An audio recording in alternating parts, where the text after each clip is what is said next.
right, guys. Burnco. Yeah, Good rib. Good rib. You talking about food? Yeah. Oh man.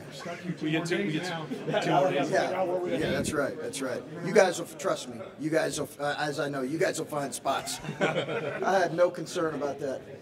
Chris, you said yesterday that obviously you took a moment on Sunday to appreciate getting in, but now you got here, you want to stay.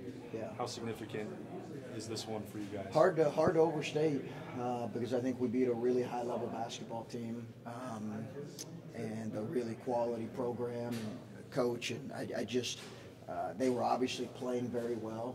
You know, sometimes that works both ways too. When you're playing on Sunday and you win a tournament, honestly, sometimes that can work in the opposition's favor. I don't know that it did or not, but you know, they're tremendous, and to come here and play as well of a defensive game as we played, and our guys were tremendous. Players win games, and our players attacking their responsibilities in terms of our game plan was tremendous. Just how good was that defensive effort? It's as good as it's been all year. You know, we told the guys, I don't know if I told you guys this, but when Bill was at our place later that night, I told our guys that if we were going to win the game, we would need to have the most complete and best defensive effort of the year. And I firmly believe that.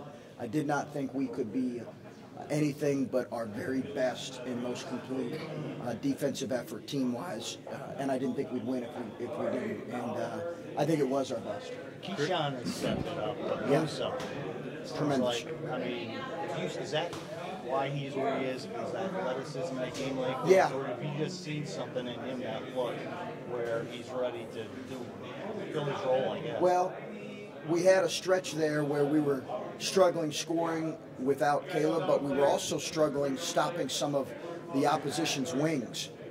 So Justin gave us some offense. But so I was trying to figure that out as a coach. At the end of the day, once we got Caleb back, I said, hey, Musa can help us in terms of rebounding, defending wings, and I thought he was terrific. That with the exception of his turnovers, which I kindly let him know, he was tremendous. His steal late was a momentum changer for us. A couple of those turnovers, though, he got back and stopped them in transition. Yeah. Just so, his plays individually and overall, how important is that to slow them down? Like Huge, huge. I think he had maybe a block on one of those.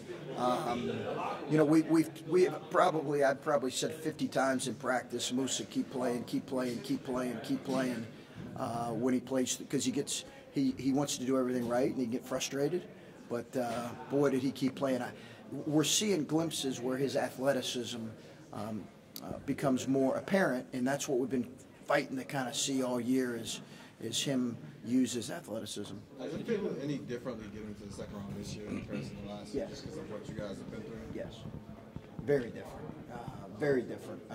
You know, last year, I kind of, as a coach, you know how hard that game's going to be, but you kind of expect that we're going to be able to pull that one out. We almost didn't. But this one it's maybe as sweet as any opening round win I've had. Probably, you know, for a variety of reasons. And then with Caleb, was he clearly had a physical matchup, he was able to explain all games, talk about him a little bit. We couldn't. We knew we weren't going to win unless he imposed himself physically for as many minutes as we could ride him. And he had to stay out of foul trouble in order to make that happen. You're never sure when you're watching tape if you can attack him in certain areas until you're actually playing. We did feel like we could get the ball in spots. Our guys did a great job getting it to him, and he did a tremendous job imposing himself. But he got a little bit tired in the second half, and it affected his defense, but he was fantastic. Defensively, what were you guys really keying on that enabled? I mean, you stymied him early, and it really kind of seemed to set a tone. Yeah, we were just trying to keep them out of the lane. Now they have 4 guys that shoot almost 40% from the three-point line, but we were really concerned about. We just wanted them to play over top of us. And we were concerned about them being able to get in the lane, and once they do that, their drive and kick game is virtually impossible to stop. When the offense gets going, you guys talk about being in a groove, being in a flow. Do you feel that in a game like this defensively, when everyone seems to be I did. dialed in? I did, really did. Now we struggled some in the second half. They deserve credit for that.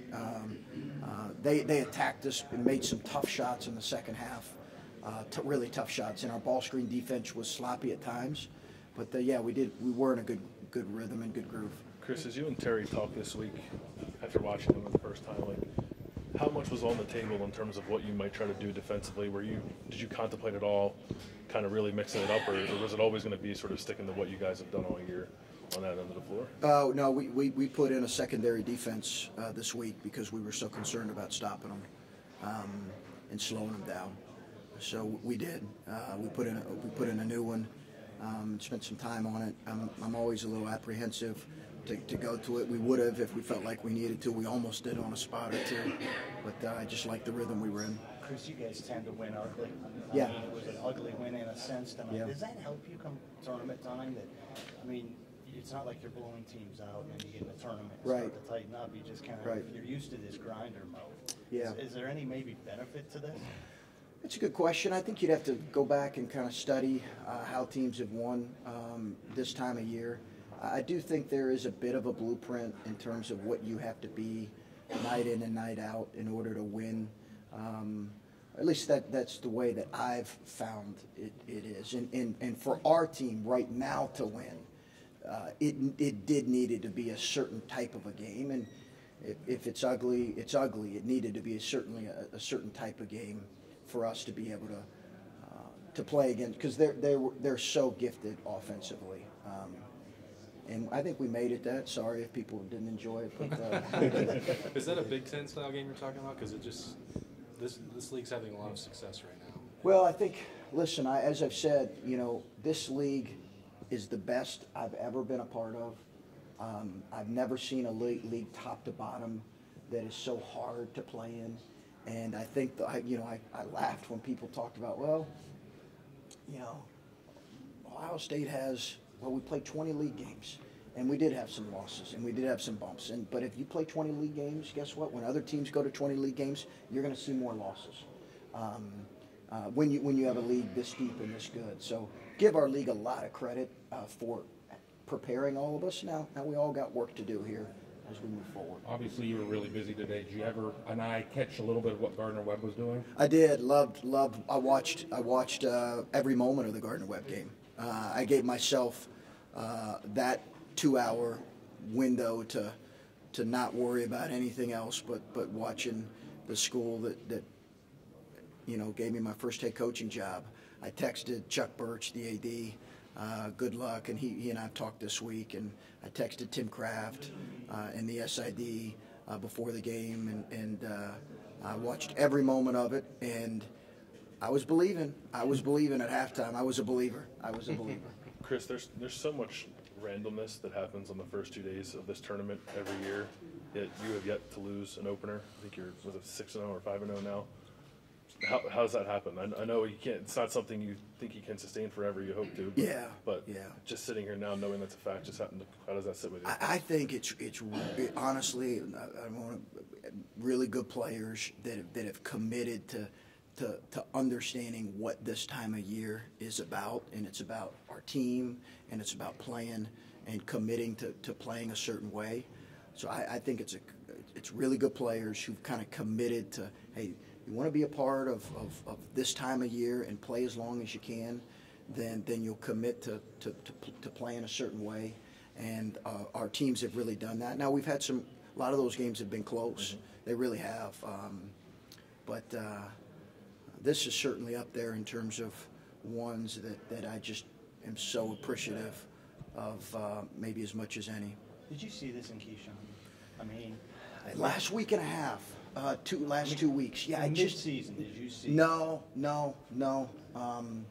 He was so good for us early, and then I might not have done a good job in terms of just changing the lineup, back and forth, and he told me he wanted to come off the. Maybe I should have just left him in the starting lineup, but he's played with more juice this last 2 weeks, and he's played so confidently.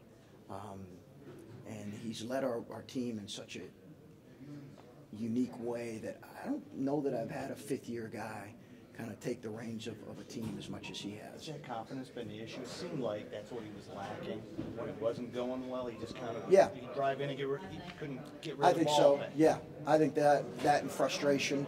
I think having Caleb back, helps all of them play a little more confidently. But I do think, again, dating back to that Wisconsin second half, last 10 minutes, he just has had a look in his eye. And we tried to go to him. We were trying to go to him or Caleb every moment in the last 3 minutes. We couldn't always get the ball where we needed to, but we tried to go to those guys. Is the product from now on really shorten the rotation? You really only played like 6 or 7 guys consistently. Yeah, I just think that could change against Houston. Guys need to be ready, but yeah, it was obviously shorter today. I wanted him, Caleb, to play as long as he could, and I just wanted to roll with those guys, those guys that those older guys. I know the game just ended about 30 minutes ago, but can you kind of just give me, have you seen any of Houston and what do you expect? Tremendous. I think they're one of the elite teams in the country. I think what Kelvin and that staff has done, and I think they're one of the most talented, hardest playing elite teams in the country. I really believe that.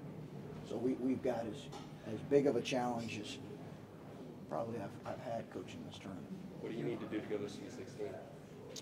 Give me some time to watch tape. But that's the first thing. I need time to watch tape. But we'll need to play really, really well. You're talking about how